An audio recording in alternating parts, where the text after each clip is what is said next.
Ultimatum Martinator, kurangi kecepatan Trackhouse atau gelar juara dunia Aprilia melayang.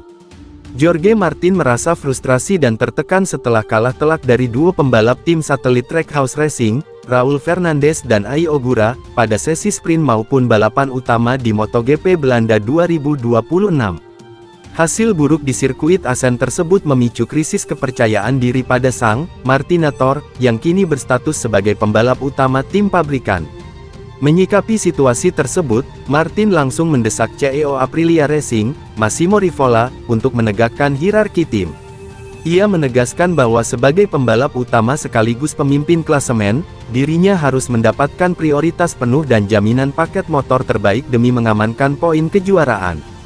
Secara radikal, Martin meminta manajemen Aprilia untuk membatasi atau mengurangi performa teknis motor Trackhouse Racing.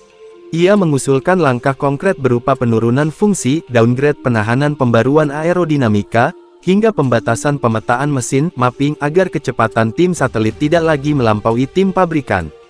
Martin berargumen bahwa persaingan internal yang terlalu agresif dari tim Trackhouse justru dapat menggagalkan peluang Aprilia dalam mengunci gelar juara dunia 2026. Ia juga memperingatkan bahwa jika kecepatan motor tim satelit tidak segera dibatasi, atmosfer di dalam paddock akan menjadi toksik dan merusak keharmonisan tim. Ai Ogura mengungkapkan bahwa kemenangan perdananya di MotoGP Belanda nyaris sirna akibat kesalahan yang ia lakukan sendiri. Pembalap Trackhouse Aprilia itu mengaku tanpa sengaja mengaktifkan kembali perangkat Ride Height Device saat balapan memasuki fase krusial. Meski sempat kehilangan waktu, Ogura berhasil mengembalikan fungsi perangkat tersebut dan kembali menemukan ritmenya. Ia kemudian menyalip Martin serta Fernandez untuk meraih kemenangan perdana di kelas MotoGP. Sebelum masalah itu terjadi, saya sedang mengatur ritme dan bisa melihat posisi Raul serta Jorge. Saat itu saya berpikir masih ada peluang untuk menang, kata Ogura. Tetapi kemudian muncul masalah pada rear ride height device, sehingga jarak dengan mereka kembali melebar. Saya sempat khawatir, tetapi kecepatan saya masih cukup untuk mengejar, menyalip, bahkan memperlebar keunggulan di akhir balapan. Saya tidak tahu bagaimana bisa terjadi. Kemungkinan saya tanpa sadar menyentuh tombol di antara tikungan 1 dan 3. Menurut saya itu murni kesalahan saya sendiri. Situasinya cukup menegangkan, tetapi untungnya saya tidak kehilangan banyak waktu, ujarnya.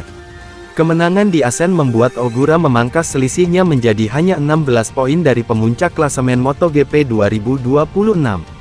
Meski demikian, Ogura belum ingin memikirkan peluang merebut gelar juara dunia. Saya hanya ingin terus melakukan pekerjaan saya di balapan-balapan berikutnya. Kalau hasilnya cukup, saya akan senang. Kalau ada pembalap lain yang tampil lebih baik, berarti mereka memang lebih baik, tuturnya. Ogura juga mengaku beberapa lap terakhir terasa sangat menegangkan meski dirinya sudah memimpin balapan. Saya tahu kecepatan saya sedikit lebih baik dibanding mereka. Saya tidak memaksakan diri, hanya menjaga ritme dan jarak perlahan bertambah. Tetapi 4 atau 5 lap terakhir terasa sangat panjang, katanya. Menang di depan para penggemar di Assen memberikan kepuasan yang luar biasa. Saat melewati garis finish, saya benar-benar merasakan kebahagiaan yang besar, pungkasnya.